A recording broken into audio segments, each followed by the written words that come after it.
The smell of the pine flowed throughout the forest. It was pleasant, and a nice change from the smell of the car exhaust and the urine that normally assaulted Mark's nose. He was taken aback by the beauty of the pine trees. Their long, delicate green fingers reminded Mark of the days when he was a child. He would spend hours in the forest, behind his family home, losing all sense of time. The sun was starting to sink low in the sky, and the azure was starting to give way to amber hues. The birds were circling overhead in an elegant dance, as they didn't want to say goodbye to the sun. Mark stopped suddenly. An unnatural sound was coming from the distance. It was not unpleasant, but he couldn't figure out what it was. He craned his neck to the side and turned his ear towards the sound. It was calling to him. Without thinking, he started to walk towards the noise. The dead leaves on the ground started to crunch as he walked.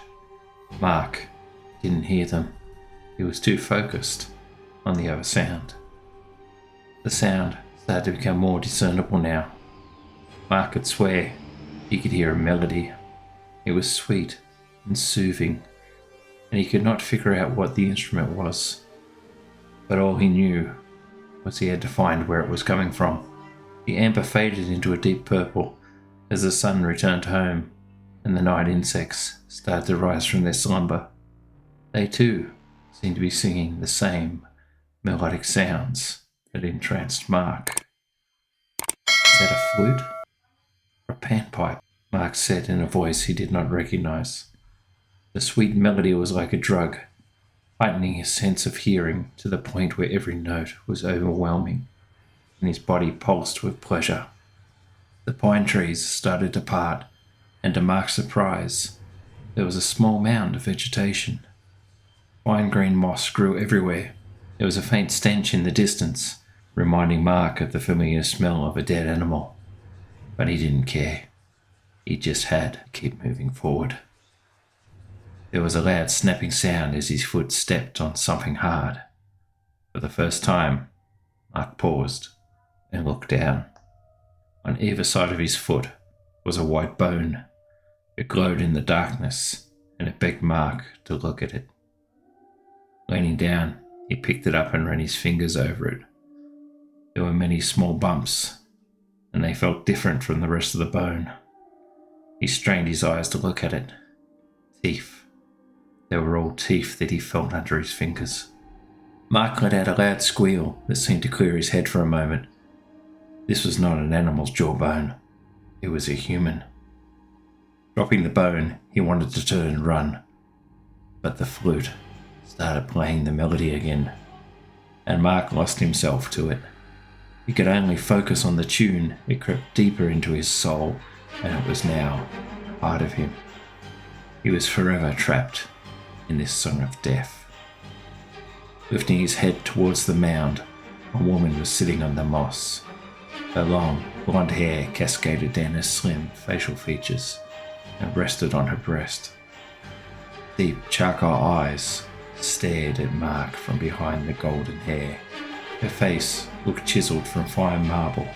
Her red lips pressed against the wooden flute, and her fingers danced over the tone holes. And her eyes never left Mark's, not even for a second. The woman was dressed in an elegant green silk dress that seemed to merge with the moss. Mark was dumbfounded. He'd never seen such a beautiful woman like this before in his life. He could feel his heart racing against his chest. Breathing was getting more difficult by the second. She stopped playing for a moment and patted the ground next to her. Mark's feet started walking by themselves. He could not stop. For the first time, he sensed something was wrong. Step after step, he inched ever closer, and the fear in his stomach screamed to him to run, but he couldn't stop. Soon he found himself starting to lower himself down next to the woman. He could sense no warmth from her. She only radiated a dark coldness that permeated deep into the pores of his skin. He turned his head towards the woman. She didn't look beautiful anymore. Something seemed off. He felt her hand reach up and touch his face. traced along his cheek in a slow, deliberate motion. He could feel the warmth being drained from his skin.